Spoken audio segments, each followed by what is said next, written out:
தமிழ் காதலன் தொலைக்காட்சி நேயர்களுக்கு மூர்த்தி தேவராசுவின் அன்பான வணக்கங்கள். நம்ம ஏற்கனவே டீ ஃபேக்ட்ரி பார்த்துட்டு அதோட வீடியோவை உங்களுக்கு கொடுத்துருந்தோம். அந்த டீ ஃபேக்ட்ரிக்கு அருகிலேயே அதே காம்பவுண்டில் பார்த்திங்கன்னா இந்த சாக்லேட் ஃபேக்ட்ரி இருக்குது. இந்த சாக்லேட் ஃபேக்ட்ரியில் பார்த்திங்கன்னா என்ட்ரி ஃபீஸ் 30 ரூபா. இந்த சாக்லேட் ஃபேக்ட்ரியை நீங்கள் முழுவதும் பார்த்து முடித்த பிறகு அந்த 30 ரூபாய்க்கு என்ன ஒர்த்து சாக்லேட்டோ அதை உங்களுக்கு சாப்பிடுவதற்கு கொடுப்பார்கள். அதனால் நம்மளுடைய பணம் என்பது இங்கே வீணாவது கிடையாது.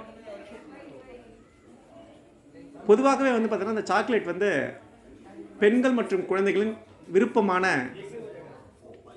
ஒரு ஸ்நாக்ஸ், ஒரு உணவு. அதை அதை தயார் செய்கிற இடத்துல போய் சாப்பிடும்போது அது இன்னும் ஒரு பேரானந்தம்.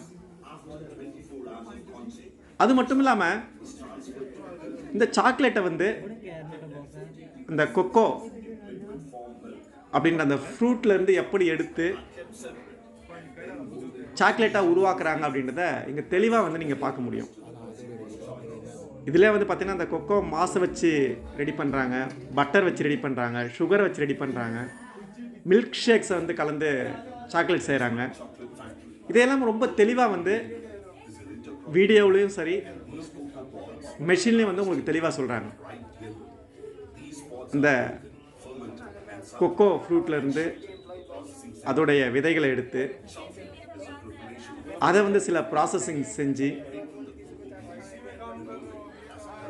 அதை ட்ரை பண்ணி சிறு சிறு துகள்களாக மாற்றி அப்படியே குழன்னு சாக்லேட்டை உருவாக்குவதற்கு தேவையான ஒரு மாஸாக க்ரியேட் பண்ணி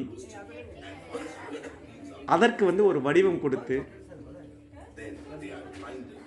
அதில் தேவையான இன்க்ரீடியன்ட்ஸ், ஒரு மில்காக இருக்கட்டும் இல்லை ஃப்ளேவராக இருக்கட்டும், இதெல்லாம் கலந்து அப்படி நாக்கில் பட்ட உடனே இனிப்பூட்டும் அளவிற்கு இந்த சாக்லேட்டை எப்படி செய்கிறாங்க அப்படின்றத நீங்கள் நேரடியாக இங்கே பார்க்க முடியும். அதை பார்க்கும்போதே இந்த சாக்லேட் சாப்பிடணும் அப்படின்ற ஒரு ஆர்வம் உங்களுக்கு அதிகமாகிடும். அது மட்டும் இல்லாமல் இந்த ப்ராசஸ்லாம் நீங்கள் பார்த்துட்டு கடைசியில் வெளியில் போகும்போது இங்கேயே தயார் செஞ்ச அந்த சாக்லேட்டை 2-3 ஃப்ளேவரில் உங்களுக்கு கொடுக்கும்போது இன்னும் மனநிறைவோட இந்த சாக்லேட் ஃபேக்ட்ரியை பார்த்துட்டு உங்களால் வெளில போக முடியும்.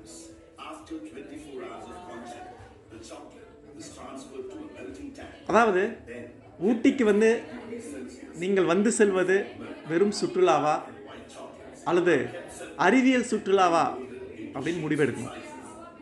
இல்லை நம்ம ஏதாவது பிரயோஜனமாக ஊட்டிக்கு போனோம் அப்படின்னா மற்ற சுற்றுலாத்தலங்கள்லாம் பார்த்துட்டு ஒரு 2 நாட்களுக்கு முன்னாடி நீங்கள் அந்த botanical garden, tea factory, chocolate factory, இந்த மாதிரி உபயோகமான சில இடங்களையும் பார்த்தீங்கன்னா இந்த ஊட்டி சுற்றுலா என்பது ஒரு அறிவியல் சுற்றுலாவாக மாறும். சில நேரங்களில் இது மாதிரி சின்ன சின்ன விஷயங்கள் நம்மளுடைய வாழ்க்கையை மாற்றுவதாக கூட அமையலாம். அதன் மீது ஏற்படும் ஆர்வம் காரணமாக நாளைக்கு அதுவே உங்களுக்கு தொழிலாக மாறலாம். அதனால் ஊட்டிக்கு வந்தீங்கன்னா தயவு செய்து இந்த டீ ஃபேக்ட்ரியும் சாக்லேட் ஃபேக்ட்ரியும் மிஸ் பண்ணாதீங்க. அது மட்டும் இல்லாமல் உங்களுக்கு தேவையான சாக்லேட்டை இங்கே குறைவான விலையில் தரமான சாக்லேட்டுகளை நீங்கள் வாங்கிட்டு போகலாம். நிச்சயமாக இந்த இடம் உங்களுக்கு பிடிச்சதாக இருக்கும். நண்பர்களே, இந்த சாக்லேட் ஃபேக்ட்ரி பற்றிய நம்மளுடைய இந்த வீடியோ உங்களுக்கு பிடித்திருந்தால் தமிழ் காதலன் தொலைக்காட்சியை சப்ஸ்கிரைப் பண்ணுங்கள், நம்மளோட இந்த வீடியோவை லைக் பண்ணுங்கள் மற்றும் நிறைய பேருக்கு ஷேர் பண்ணுங்கள். நன்றி, வணக்கம்.